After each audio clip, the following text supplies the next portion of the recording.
Brought to you by Sensodyne K। अभी लेके आए सेंसोडेंट के। टूथ का करंट गॉन तो लाइफ का करंट ऑन। देश के लोग पैसा कहां से ला रहे हैं और ये कहां ले जा रहे हैं, इस पर नज़र रखने के लिए आज़ादी के समय से ही एक कानून प्रभावी था, फॉरेन एक्सचेंज रेगुलेशन एक्ट 1947 यानी फेरा। कुछ समय में ऐसे मामले सामने आने लगे जहां अपने देश के लोग विदेशी स्टॉक एक्सचेंज में लेन देन कर रहे थे। तब जांच के लिए 1956 में एक अलग यूनिट बनाई गई, एनफोर्समेंट यूनिट। एक साल बाद इसका नाम बदल गया, नया नाम एनफोर्समेंट डायरेक्टरेट यानी ईडी। ये ईडी इन दिनों कीवर्ड है। अरेस्टेड शब्द को अंग्रेजी में लिखा जाए तो इसके आखिरी दो अक्षर भी ईडी हैं, पर यह बड़ा ही टीवी टाइप की बात हो गई। अरेस्ट हो गए हैं कौन? अरविंद केजरीवाल, दिल्ली के मुख्यमंत्री और आम आदमी पार्टी के संयोजक। वजह दिल्ली का कथित शराब घोटाला। इन सब पर विस्तार से बात करेंगे। नमस्कार, सौरभ द्विवेदी नाम है हमारा और आप देखना शुरू कर चुके हैं लल्लन टॉप शो।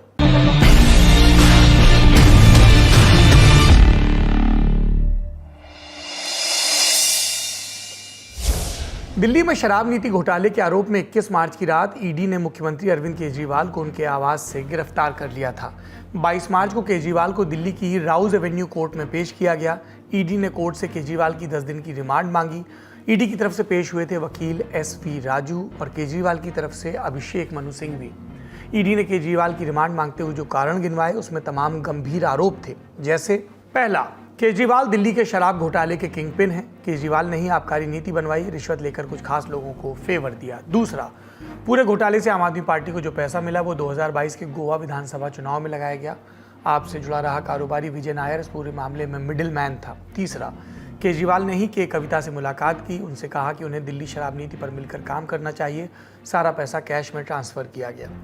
केजरीवाल की तरफ से अभिषेक मनु सिंघवी ने भी दलीलें दी। पहली दलील, पावर ऑफ अरेस्ट अलग चीज़ है, नीड ऑफ अरेस्ट अलग। ईडी को यह साबित करना चाहिए कि केजरीवाल को गिरफ्तार करने की बहुत ज़रूरत है। दूसरी दलील, रिमांड कोई ऑटोमेटिक मिल जाने वाली चीज़ नहीं। ईडी का काम ही दबाव बनाकर मनमाफिक बयान दिलवाना है, इसके बदले वो आरोपी को बेल दिलाती है। और तीसरी दलील, ईडी कुछ लोगों के बयान लेती है, केजरीवाल खिलाफ कोई बयान नहीं मिलता, फिर अचानक एक दिन कोई आरोपी सरकारी गवाह बन जाता है, केजरीवाल खिलाफ बयान देता है, उससे बेल मिल जाती है और फिर इसी बयान को आधार बनाकर ईडी केजरीवाल तक पहुंच जाती है।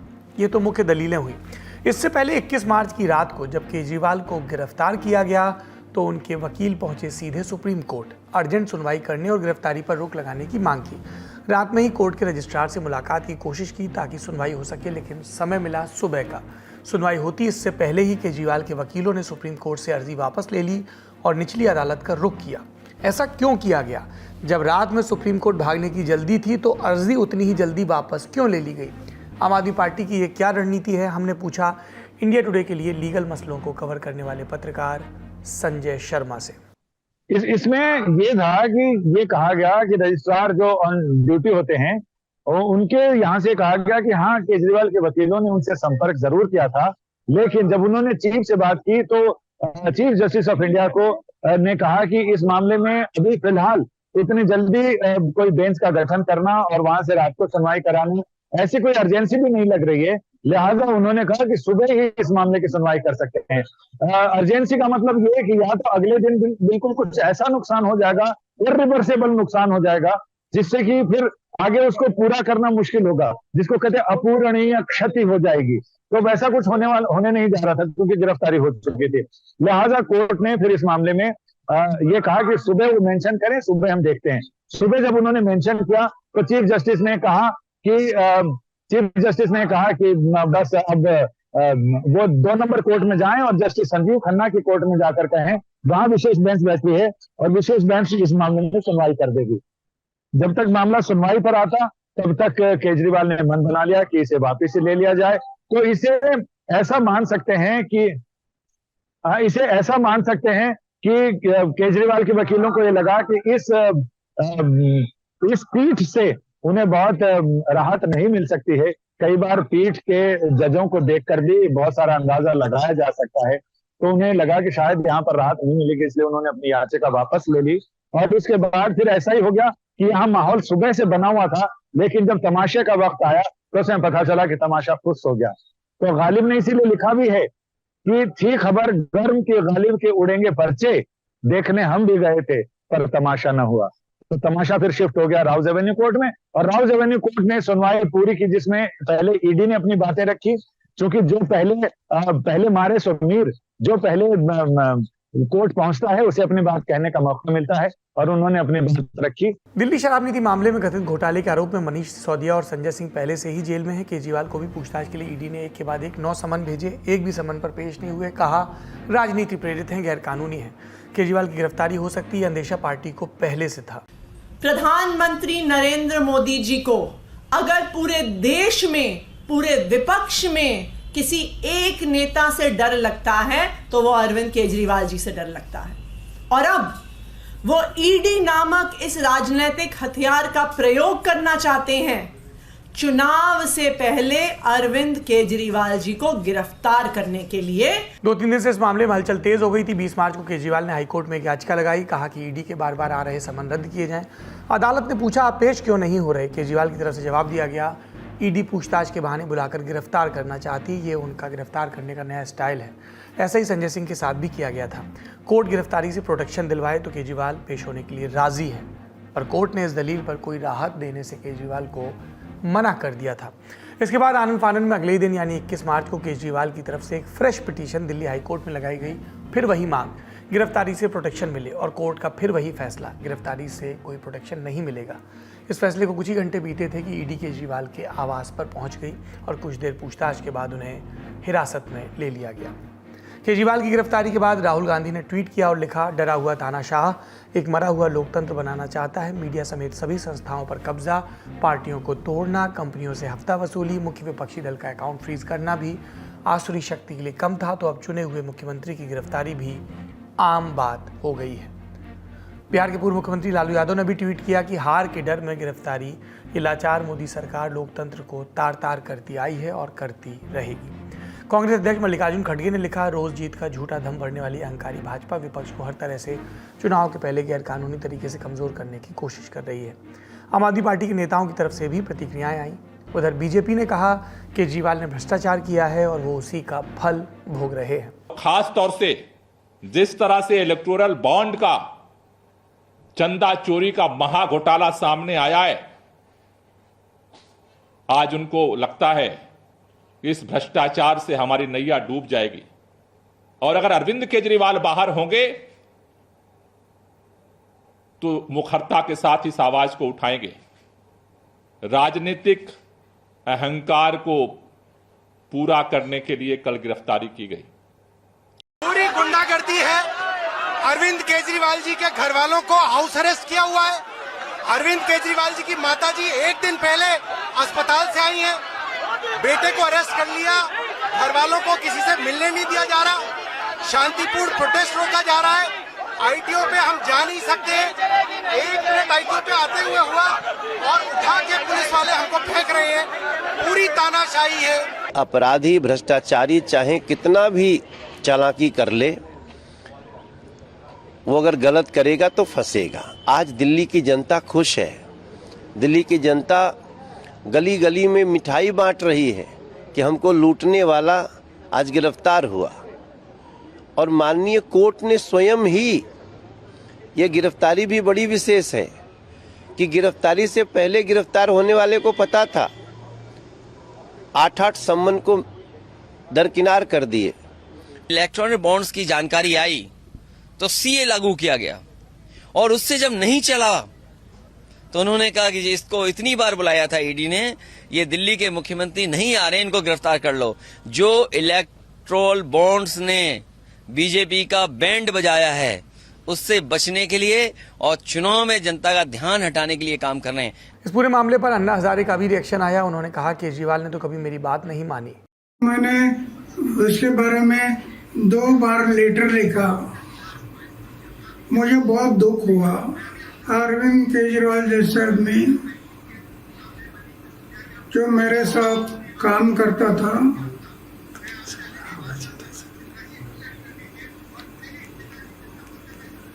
और शराब के बारे में हम लोग आवाज उठाया था, आज वो शराब नीति बना रहा है, जिससे मुझे दुख हुआ। ये हुए आज की और बीते 2 दिन के पूरे घटनाक्रम। अब कुछ सवालों के जवाब खोजने की कोशिश करेंगे। पहला सवाल, कैसे ये पूरी जांच अरविंद केजरीवाल तक पहुंची? दूसरा सवाल, केजरीवाल पर आगे क्या एक्शन हो सकता है? तीसरा सवाल, केजरीवाल के जेल जाने से दिल्ली में सरकार का क्या होगा? इन पर एक एक करके बात करते हैं। 17 नवंबर 2021 को दिल्ली में नई शराब नीति लागू हुई थी। इसके तहत दिल्ली सरकार ने शराब बेचने के काम से खुद को अलग कर लिया। तय हुआ कि दिल्ली में शराब सिर्फ प्राइवेट वेंडर ही बेचेंगे। इसके पीछे सोच कि शराब की खरीदारी को और ज़्यादा आकर्षक बनाया जाए और सरकार के पास ज़्यादा से ज़्यादा राजस्व आए। इससे पहले पुरानी नीति में ठेकों का लाइसेंस सरकार के पास होता था। नई नीति आई तो दुकानों पर ऑफर निकाले जाने लगे। कई शराब के ब्रांड्स पर एमआरपी में छूट दी गई। कई ब्रांड्स में एक के साथ एक फ्री वाला ऑफर भी आया। इंडियन एक्सप्रेस की एक खबर के मुताबिक मुख्य सचिव की रिपोर्ट में कहा गया है कि इस शराब नीति के कारण सरकारी खजाने को 580 करोड़ रुपए से ज़्यादा का नुकसान हुआ। एलजीवी की सक्सेना ने रिपोर्ट मिलते ही सीबीआई जांच की सिफारिश की। सीबीआई ने जुलाई 2022 में केस दर्ज किया। अगस्त 2022 में ईडी ने मनी लॉन्ड्रिंग का केस दर्ज कर लिया। जांच के 20 सितंबर 2022 में दिल्ली सरकार ने इस नई शराब नीति को खत्म कर दिया, वापस पुरानी पर आ गए। अगस्त 2022 में दिल्ली सरकार ने भी माना कि भारी बिक्री के बावजूद रेवेन्यू का नुकसान हुआ। बीजेपी बार बार यही कहती है कि अगर वो शराब नीति अच्छी थी, बेहतर थी, तो उसे बंद क्यों किया गया। भाजपा ये भी कहती है कि आम आदमी पार्टी ने कभी इस मामले में स्पष्ट कारण नहीं बताया कि नई नीति हटाकर पुरानी नीति को फिर क्यों लेकर आए। फिर सीबीआई ने 17 अगस्त 2022 को केस दर्ज किया। नई शराब नीति में धोखाधड़ी, रिश्वतखोरी के आरोप में मनीष सिसोदिया, आम आदमी पार्टी कम्युनिकेशन इंचार्ज विजय नायर समेत 15 लोगों पर मामला दर्ज हुआ। 2 दिन बाद सीबीआई ने 19 अगस्त को सिसोदिया घर छापेमारी की। कई राउंड की पूछताछ के बाद 26 फरवरी 2023 को सीबीआई ने मनीष को गिरफ्तार कर लिया। वो अब तक जेल में है। बाद में इसी मामले में पार्टी के राज्यसभा सांसद संजय सिंह को भी ईडी ने गिरफ्तार किया। वो भी अभी तक जेल में है। आखिरकार 14 अप्रैल 2023 को केजरीवाल सीबीआई के सामने हाजिर हुए। मनी लॉन्ड्रिंग के उन पर आरोप लगे। ईडी ने चार्जशीट दाखिल की। आगे की बातें चार्जशीट के हवाले से। चार्जशीट कहती है कि केजरीवाल ने फेस टाइम ऐप पर शराब घोटाले के मुख्य आरोपी समीर महिंद्रू से बात की थी। समीर महिंद्रू शराब कारोबारी हैं। केजरीवाल ने समीर से कहा कि वो आपके कम्युनिकेशन इंचार्ज विजय नायर पर भरोसा करें। ईडी के मुताबिक 12 और 15 नवंबर 2022 को पूछताछ के दौरान समीर महिंद्रू ने अधिकारियों को बताया था कि विजय नायर ने अरविंद केजरीवाल के साथ उसकी मीटिंग फिक्स की थी, लेकिन ये मीटिंग हो नहीं सकी। इसके बाद विजय ने उसे फेस टाइम पर वीडियो कॉल के जरिए बातचीत करने को कहा था। ईडी का आरोप, इसी कॉल में अरविंद केजरीवाल ने समीर से कहा कि विजय नायर उनका अपना आदमी है, वे उन पर भरोसा कर सकते हैं। वही विजय नायर जिन्हें अब ईडी मिडिल मैन बता रही है। इंडिया टुडे की रिपोर्ट के मुताबिक ईडी ने चार्जशीट में यह भी बताया कि केजरीवाल ने दिल्ली में शराब बेचने को लेकर आंध्र प्रदेश के एक सांसद मगुंता श्रीनिवासालू रेड्डी से भी मुलाकात की थी। रेड्डी वाईएसआर कांग्रेस पार्टी के लोकसभा सांसद हैं। केजरीवाल ने उन्हें नई शराब नीति के तहत दिल्ली में बिजनेस करने का ऑफर दिया। ईडी ने आरोप लगाया कि आप नेताओं ने साउथ ग्रुप से इस मामले में 100 करोड़ रुपए लिए। 15 मार्च को ईडी ने बीआरएस नेता के कविता को हैदराबाद से इस प्रकरण में गिरफ्तार किया और इसके बाद प्रेस रिलीज जारी की और कहा कि कविता ने कई लोगों के साथ मिलकर दिल्ली शराब नीति में लाभ पाने के लिए केजरीवाल और सिसोदिया के साथ मिलकर साजिश रची। इसके बदले के कविता आप नेताओं को 100 करोड़ रुपए देने में शामिल थी, बकौल ईडी। अब सवाल कि केजरीवाल पर आगे क्या एक्शन हो सकता है। उनका केस ईडी के पास है, इसलिए थोड़ा पेचीदा है। आम एफआईआर में जिस पर आरोप होता है उसके पास हक है कि वो एफआईआर की कॉपी मांग सके, लेकिन मनी लॉन्ड्रिंग के केस में कॉपी अभियुक्त को देने का कोई प्रावधान नहीं है। यानी जब तक ईडी चार्जशीट दायर न करे तब तक आरोपी को पता नहीं होता कि उस पर कौन सी धाराएं हैं। ऐसे में कोर्ट में खुद पर लगे आरोपों के खिलाफ बहस कर पाना अभियुक्त के लिए मुश्किल होता है। इस बारे में विस्तार से बता रहे हैं वकील विराग गुप्ता। देखिए, इस पूरे मामले की शुरुआत हुई थी संबंध से। बार बार बोला जा रहा है कि 9-10 बार संबंध दिए गए, वो आए नहीं। और उसमें ये कहा जा रहा था कि उन्हें ये क्लियर नहीं था कि क्या उनको गवाह के नाते बुलाया जा रहा है या फिर अभियुक्त के नाते बुलाया जा रहा है। तो मोटे तौर पर 4 तरह के दर्जे होते हैं ईडी से जुड़े मामलों में। एक है गवाह, क्योंकि गवाह क्यों भी है। दूसरा सह अभियुक्त, तीसरा अभियुक्त और चौथा जो अभियुक्त है लेकिन उसको अप्रूवर बना दिया गया है, वो भी गवाह बन गया है। तो जब गिरफ्तारी हुई है तो यह साफ है कि या तो वो सह अभियुक्त रहेंगे या अभियुक्त रहेंगे। और क्रिमिनल जस्टिस सिस्टम का एक बड़ा संयोग है या दुर्भाग्य है कि अगर उसमें जो लोग भी उस नाव में बैठ गए हैं तो सारे आरोपी, सारे अभियुक्त, उनका भाग्य एक ही चार्जशीट से निर्धारित होता है, उनकी जमानत एक ही तरीके से निर्धारित होती है और फैसले के आधार पर ही सारे लोगों की एक तकदीर का फैसला होता है। अब इसमें 2 बातें महत्वपूर्ण हैं कि पहली बात यह है कि जब पिछले साल जब ये मामला सुप्रीम कोर्ट में गया था और उसमें ये बात आई थी कि इसमें फायदा किसको पहुंचा है, क्या पॉलिटिकल पार्टी को पहुंचा है? तो पॉलिटिकल पार्टी को इसमें आरोपी क्यों नहीं बनाया गया? और एएसजी ने बोला था कि पॉलिटिकल पार्टी को भी आरोपी बनाने पर विचार हो सकता है, क्योंकि सरकार और पार्टी दोनों में फर्क है। तो क्या ये जो भी भ्रष्टाचार के आरोप हैं वो पार्टी के मुखिया पर हैं या राज्य के मुख्यमंत्री पर हैं? इस फर्क को देखने की जरूरत है। दूसरा एक बहुत जरूरी बात जिस पर आगे चल के बहस होनी चाहिए और होगी कि जिस निजी कंपनी ने इस पूरे मामले में पैसे देने का आरोप है, उसी कंपनी ने चुनावी बॉन्ड से पैसे दिए हैं। तो प्रश्न इस बात का है कि जिस कंपनी को सरकार से लाभ मिला है, राज्य सरकार हो या केंद्र सरकार से, और उस लाभ के एवज में उस कंपनी ने नेताओं को पैसे दिए, तो वो भ्रष्टाचार के दायरे में आता है। लेकिन वही कंपनी जब पार्टी को पैसे दे तो भ्रष्टाचार के दायरे में नहीं आता है। तो क्या पार्टियां भ्रष्टाचार के जो कानून है उससे ऊपर हैं? क्या भारत में संगठित तरह के अपराध की एक मान्यता है? ये बहुत सारे सवाल, पार्टी और सरकार के फर्क, नेता और मंत्रियों के फर्क, अभी ये सामने इस पर बहस होनी बाकी है। अब तीसरी बात कि केजरीवाल के जेल जाने से दिल्ली सरकार का क्या होगा। आम आदमी पार्टी के नेताओं का अब तक यही कहना है कि केजरीवाल ही सीएम बने रहेंगे। आतिशी और सोमनाथ भारती ने कहा अरविंद केजरीवाल मुख्यमंत्री पद से इस्तीफा नहीं देंगे, जरूरत पड़ी तो जेल से ही सरकार चलाएंगे। लेकिन दूसरी तरफ दिल्ली हाईकोर्ट में ये याचिका भी लग गई है कि केजरीवाल घोटाले के आरोपी हैं तो उन्हें सीएम पद से हटाया जाए। क्या दिल्ली सरकार पर भी संवैधानिक संकट आने वाला है? देखिए, संवैधानिक संकट तो नहीं है, क्योंकि संविधान के हिसाब से विधायक मंत्री बनते हैं और मंत्रियों में जो सबसे प्रमुख होते हैं वो मुख्यमंत्री होते हैं। तो अगर मंत्री जेल से रह करके रिजाइन नहीं करते हैं तो मुख्यमंत्री भी कर सकते हैं, वहां से काम कर सकते हैं। लेकिन मुझे लगता है कि नैतिकता का तकाजा है, स्वस्थ परंपराएं हैं और इस नाते उनको रिजाइन करना चाहिए अगर उनको जमानत नहीं मिलती और लंबे समय तक जेल में रहते हैं। लेकिन इस पूरे मामले में 3-4 महत्वपूर्ण बातें हैं, क्योंकि सारे लोग, जिन केंद्र सरकार वो संविधान की शपथ लेते हैं, राज्य सरकार संविधान की शपथ लेते हैं, और उस संविधान की शपथ की कसौटी पे सारी संस्थाएं विफल हो रही हैं। ये महत्वपूर्ण बात है। और फिर जब भारत से ब्रेन ड्रेन होता है और जब हम बोलते हैं कि युवा लोग या धनी लोग भारत छोड़ करके विदेश जा रहे हैं, इस तरीके की अराजकता जब बढ़ती है, जब कानून के शासन के नाम पर कानून के शासन को ठेंगा दिखाया जाता है, तो अगर हम केंद्र सरकार की बात बोलें तो केंद्र सरकार बार बार दुहाई दे रही है कि उन्होंने ईडी दुहाई दे रही है कि उन्होंने, जब दिल्ली हाईकोर्ट ने जब इनकार कर दिया उसके बाद उन्होंने इस पूरे मामले में कार्रवाई की। पर इतने महीनों से जांच पर तो कोई प्रतिबंध नहीं था, किसी तरीके सर्च पर कोई प्रतिबंध नहीं था, गिरफ्तारी पर कोई प्रतिबंध नहीं था। और अगर गिरफ्तारी इतनी जरूरी थी तो इतने बार सम्मन देने की औपचारिकता क्यों की गई? जब उनके पास सारे प्रमाण थे तो उसको गिरफ्तार, क्योंकि कोई भी व्यक्ति अगर गंभीर आरोपों का सामना कर रहा है तो उसको तुरंत गिरफ्तार करना जरूरी है। तो मुझे लग रहा है ये एक विरोधाभास है। अगर हम मुख्यमंत्री केजरीवाल को देखें तो आम आदमी पार्टी 10-11 साल पहले जिस ईमानदारी की एक मिसाल पर उन्होंने शुरुआत किया था और आज खुद कटघरे में आ गए हैं, तो इसका मतलब ये है कि भारत की राजनीतिक सिस्टम में बगैर भ्रष्टाचार के, बगैर संगठित भ्रष्टाचार के आप चुनावी राजनीति का हिस्सा नहीं बन सकते हैं। और अगर नैतिकता के तकाजे पर वो दूसरे लोगों के जेल जाने की मांग कर रहे थे तो वो पहले सम्मान के बाद ही उन्होंने खुद जाकर के अपने आप को सरेंडर क्यों नहीं किया, जिससे कि कानून का शासन अपना काम करता।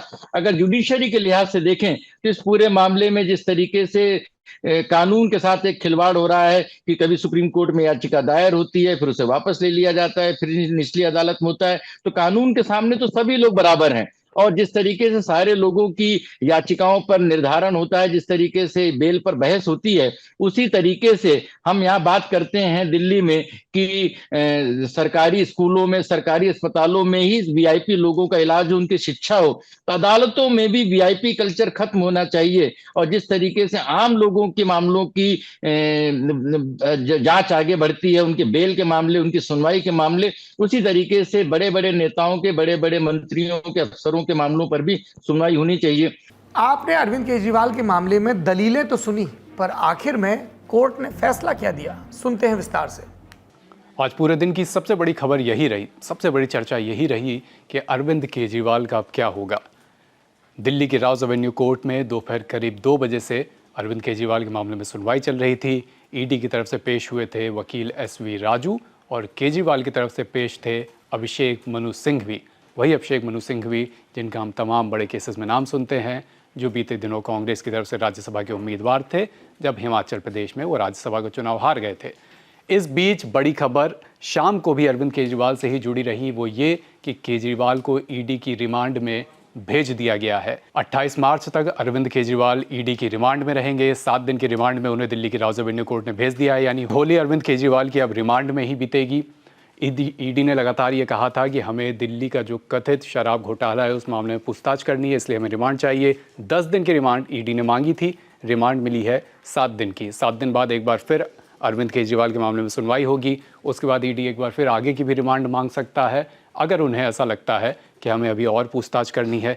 ईडी के अपने तरीके होते हैं पूछताछ के, कई बार वो तमाम आरोपियों को आमना सामना भी कराते हैं। इस तरह की प्रक्रियागत चीज़ों के लिए अगर ईडी को लगता है कि हमें दिल्ली के मुख्यमंत्री की आगे और रिमांड चाहिए तो वो मांग सकते हैं। और दूसरी तरफ जाहिर सी बात है, एक बार फिर अरविंद केजरीवाल के वकील उनके लिए जमानत की मांग करेंगे। ये थी दिल्ली में आज दिन भर हुए घटनाक्रम। अब चलते हैं दूसरी खबर की तरफ। सुप्रीम कोर्ट के निर्देशों के बाद 21 मार्च को एसबीआई ने इलेक्टोरल बॉन्ड से जुड़ी सारी डिटेल्स इलेक्शन कमीशन को सौंप दी थी। इसमें बॉन्ड के यूनिक कोड भी शामिल थे। इनके आधार पर अब तमाम मीडिया रिपोर्ट्स में या अन्य संस्थाएं चंदे के डोनर और रिसीवर की जानकारियों का मिलान कर रही हैं। कुछ अहम जानकारियां सामने आ रही हैं, जैसे कि किस पार्टी को किससे कितना चंदा मिला। सबसे ज़्यादा चंदा पाने वाली 3 पार्टियों के बारे में आपको बताते हैं। सबसे पहले बात बीजेपी की। अब तक जितने कोर्ट्स का मिलान किया गया उनके आधार पर बीजेपी को मेघा इंजीनियरिंग ने सबसे ज़्यादा चंदा दिया, करीब 584 करोड़ रुपए। रिलायंस ग्रुप से जुड़े quick supply chain private limited ने बीजेपी को 375 करोड़ का चंदा दिया। इस कंपनी ने शिवसेना और राष्ट्रवादी कांग्रेस पार्टी को भी 35 करोड़ रुपए चंदे में दिए। वेदांता लिमिटेड ने बीजेपी को 230 करोड़ रुपए दिए। ओवरऑल बीजेपी के पास सबसे ज़्यादा चंदा मिला था। चंदे के मामले में बीजेपी के बाद दूसरे नंबर पर पार्टी है बंगाल में रूल करने वाली तृणमूल कांग्रेस। इन्हें किसने चंदा दिया ये जान लेते हैं। फ्यूचर गेमिंग ने करीब 542 करोड़ रुपए, हल्दिया एनर्जी ने करीब 281 करोड़ रुपए और धारीवाल इंफ्रास्ट्रक्चर लिमिटेड ने करीब 90 करोड़ रुपए। ये मुख्य चंदाकर्ताओं के नाम हम आपको बता रहे हैं। कांग्रेस, इसे सबसे ज़्यादा चंदा मिला वेदांता लिमिटेड से, करीब 125 करोड़ रुपए। वेस्टर्न यूपी पावर ट्रांसमिशन ने भी कांग्रेस को दिए करीब 110 करोड़ रुपए और एमकेजे इंटरप्राइजेज ने करीब 92 करोड़ रुपए। यहाँ ये बताना ज़रूरी है कि डोनर और रिसीवर की जानकारियों का लगातार मिलान किया जा रहा है। आंकड़े कुछ घट बढ़ भी रहे हैं। अभी इसी ने आधिकारिक तौर पर जानकारियों का मिलान करके डेटा जारी नहीं किया है। ये सब स्वतंत्र समाचार संस्थाओं ने किया है। अगली सुर्खी दिल्ली हाई कोर्ट से आई है। 2G स्पेक्ट्रम की फाइल फिर खुल सकती है। सीबीआई ने कोर्ट में याचिका लगाकर मांग की कि यूपीए सरकार में दूरसंचार मंत्री रहे ए राजा को बरी किए जाने के फैसले को दोबारा चुनौती देने की मंजूरी दी जाए। सीबीआई ने यह भी कहा था कि कुछ सबूत हैं जिन्हें वो दोबारा कोर्ट में रखना चाहती है और इन सबूतों पर गहराई से पड़ताल की जरूरत है। कोर्ट ने सीबीआई की अर्जी स्वीकार कर ली है। 2G स्पेक्ट्रम आवंटन में कथित घोटाले का मामला साल 2000 में सामने आया। 2010 में कैग की रिपोर्ट में 2008 में जो स्पेक्ट्रम बांटे गए थे उस पर सवाल उठाए गए थे। आरोप लगा कि 2G स्पेक्ट्रम घोटाले में कंपनियों को नीलामी के बजाय पहले आओ पहले पाओ की नीति पर लाइसेंस दिए गए। कैग ने दावा किया कि इस नीति से देश के सरकारी खजाने को करीब 1,76,00,000 करोड़ रुपए का नुकसान हुआ था। इस मामले में पूर्व दूरसंचार मंत्री ए राजा, डीएम के नेता कनिमोई भी आरोपी थे। दिसंबर 2017 में दिल्ली की पटियाला हाउस कोर्ट ने इन सभी आरोपियों को बरी कर दिया था।